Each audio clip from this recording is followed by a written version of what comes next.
Salut les amis, bienvenue à l'Académie Exponentielle, j'espère que vous êtes en pleine forme. Alors aujourd'hui, je vous ai convié pour une vidéo sur les équations différentielles. Alors on va voir une équation différentielle définie avec une valeur absolue, ce qui va nous imposer de définir une solution sur R+, et une solution sur R-, et ensuite on va essayer de recoller ces deux solutions pour obtenir une solution sur R.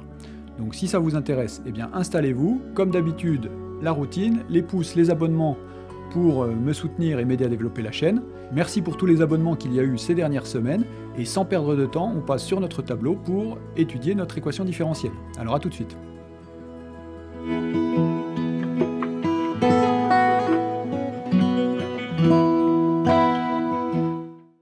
Alors donc on définit l'équation différentielle E par y seconde moins y est égal à valeur absolue de x.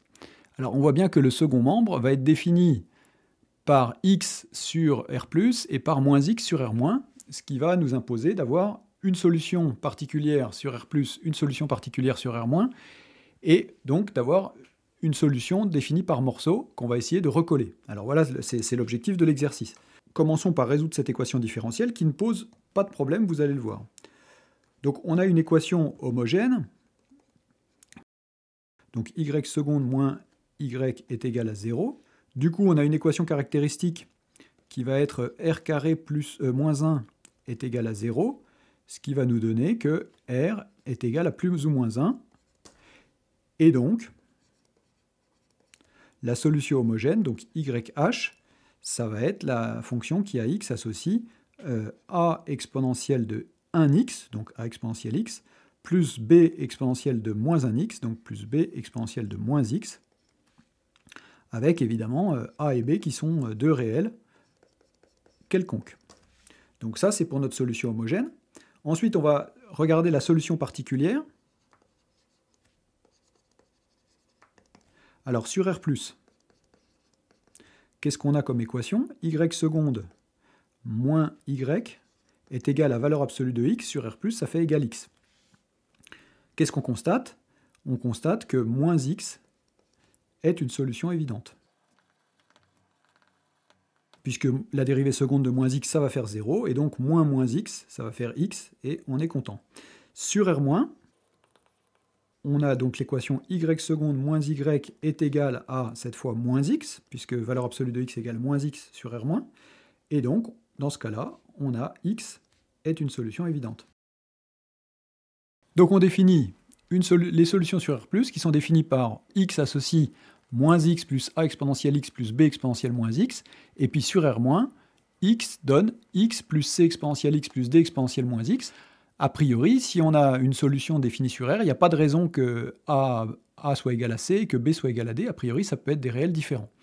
Alors, c'est ce qu'on va regarder maintenant pour la solution particulière. Alors, on va changer de page, et donc on nous propose de déterminer une solution sur E de classe C2, donc deux fois dérivable avec une dérivée seconde qui est continue, définie sur R et qui vérifie que y de 0 égale 0, y' de 0 égale 1. Alors, on va donc définir une fonction phi qui va être cette solution. Donc, solution de E C2 sur R telle que phi de 0 égale 0 et phi' de 0 égale 1. Alors, a priori, donc phi est défini par x associe, donc on a dit moins x plus a exponentielle x plus b exponentielle moins x si x est positif ou nul. Et puis x plus plus, on a dit c exponentielle x plus d exponentielle moins x si x est négatif ou nul. Alors, voyons ce que ça donne. Donc, notre fonction, évidemment, prise comme ça, ne va pas vérifier ce qu'on veut. Il faut qu'on détermine a, b, c, d pour que ça vérifie toutes les contraintes. Alors, premièrement, on va avoir la continuité en 0.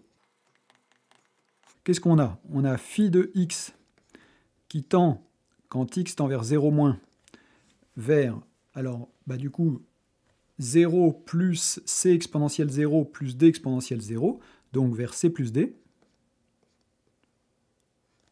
Et on a phi de x qui tend, quand x tend vers 0 plus, vers même chose, donc moins 0 plus a exponentielle 0 plus b exponentielle 0 vers a plus b. Et ces deux choses-là sont égales à phi de 0, qui est égal à 0. Donc, on doit avoir que A est égal à moins B, et que C est égal à moins D pour avoir la continuité. Donc, notre fonction phi, maintenant, va être définie par x donne moins x plus a exponentielle x moins exponentielle moins x, si x est positif, et puis x plus c facteur de exponentielle x moins exponentielle moins x, si x est négatif ou nul. Donc ça, c'est la continuité en 0 qui nous l'impose. Alors, deuxième chose, on va vérifier le caractère C1 en 0.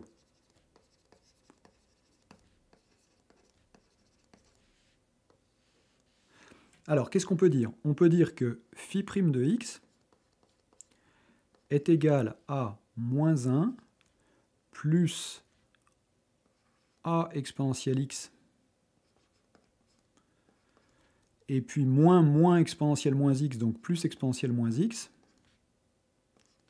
si x est positif. Et puis phi' de x est égal à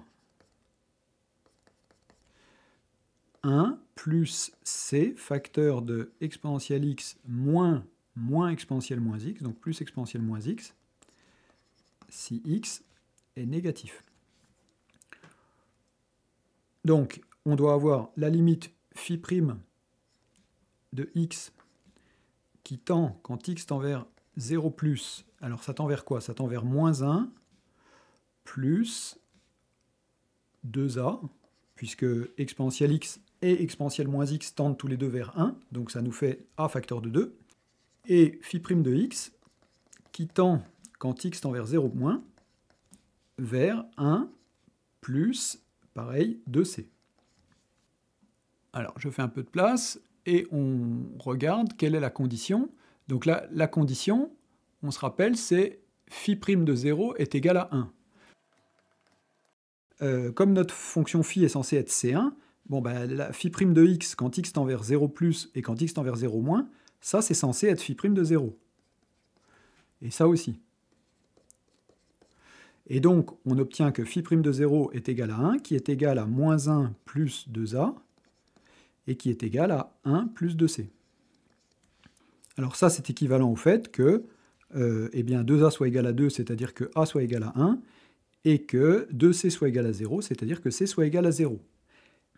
Alors on voit que la continuité, le caractère C1, le fait que phi de 0 soit égal à 0 et que phi' de 0 soit égal à 1, impose en fait une fonction qui est la fonction qui est donnée là, donc phi, qui a x associé, donc moins x plus exponentielle x moins exponentielle moins x si x est positif ou nul, et égal à x si x est négatif ou nul. Cette fonction-là, étant donné ce qu'on a vérifié, est une fonction C1, mais nous, ce qu'on veut, c'est une fonction C2. Donc il faut qu'on vérifie que cette fonction-là qu'on a définie est aussi une fonction C2, et c'est ce qu'on va vérifier pour finir.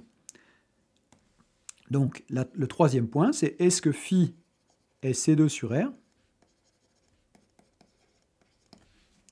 Alors évidemment, phi est C2 sur R étoile, ça c'est clair, puisque les deux fonctions qui sont définies là sont clairement des fonctions C2, et donc quand x est strictement positif, quand x est strictement négatif, ça nous donne clairement une fonction C2. Le problème, évidemment, c'est le recollement en 0. Donc la question, c'est qu'est-ce qu'on peut dire de phi seconde de 0? C'est-à-dire, est-ce que phi seconde de 0 existe? Et puis, est-ce que la dérivée seconde de x tend vers phi seconde de 0 quand x tend vers 0? Alors, on va calculer phi seconde de x. Alors, quand x est positif, ça va nous donner la dérivée seconde de moins x, c'est-à-dire 0, plus la dérivée seconde de exponentielle x, c'est-à-dire exponentielle x, plus la dérivée seconde de moins exponentielle moins x, c'est-à-dire moins exponentielle moins x. Quand on dérive exponentielle moins x, il y a un moins qui sort, mais comme il y a un moins qui sort deux fois, du coup ça fait plus, et on reste avec notre signe moins de départ. Et puis, donc ça c'est si x est positif, et phi seconde de x est égal à la dérivée seconde de x, c'est-à-dire à 0, si x est négatif. Alors, qu'est-ce qu'on peut dire? Phi seconde de x tend, quand x tend vers 0 moins, vers 0, évidemment, et phi seconde de x tend, quand x tend vers 0 plus, vers exponentielle de 0, c'est-à-dire 1, moins exponentielle de 0, c'est-à-dire 1, c'est-à-dire 0. Alors ici, on peut par exemple utiliser le théorème de la limite de la dérivée, qui nous dit qu'à ce moment-là, eh bien, phi seconde est bien dérivable en 0, et que phi seconde de 0 est égal à 0. Et puis du coup, évidemment, phi seconde est continue en 0, puisque la limite à droite et la limite à gauche tendent vers 0. Et donc, on a bien une fonction C2, et donc on va pouvoir conclure notre exercice. Une fonction qui est solution de notre équation différentielle et qui vérifie ces conditions-là, c'est-à-dire qu'il soit C2 sur R et qui vérifie que y de 0 égale 0, y' de 0 égale 0, eh bien c'est la fonction phi, donc qui va être définie de R dans R, et qui à x va associer donc x si x est négatif ou nul, et puis moins x plus exponentielle x moins exponentielle de moins x, si x est positif ou nul. Cette fonction est de classe C2 sur R et vérifie bien les conditions, c'est-à-dire l'équation différentielle, et puis la fonction en 0 qui vaut 0, et la fonction dérivée en 0 qui vaut 1. Voilà pour cet exercice. À noter au passage que vous pouvez regarder si la fonction est C3, et vous verrez que la fonction n'est pas C3 parce que la dérivée à gauche troisième va vous donner 0, alors que la dérivée à droite troisième va vous donner 2, et donc vous n'aurez pas de recollement de votre dérivée troisième. Donc notre fonction va être une fonction C2, mais pas C3. Voilà pour l'exercice d'aujourd'hui sur les équations différentielles. J'espère que ce petit exercice de recollement vous a plu. C'est pas quelque chose qu'on voit souvent parce que je crois que c'est plus tellement dans les programmes, mais ça peut être intéressant de regarder ce qui se passe quand on est défini comme ça par morceau et qu'on veut faire un recollement en un point, en l'occurrence ici dans notre exercice en 0. Voilà, et je vous remercie beaucoup de m'avoir suivi jusque-là. On se retrouve la semaine prochaine pour une vidéo dont je n'ai pas encore défini le thème, donc ça sera la surprise vendredi prochain. Et puis, d'ici là, portez-vous bien, travaillez bien, prenez soin de vous, et à bientôt. Salut à tous!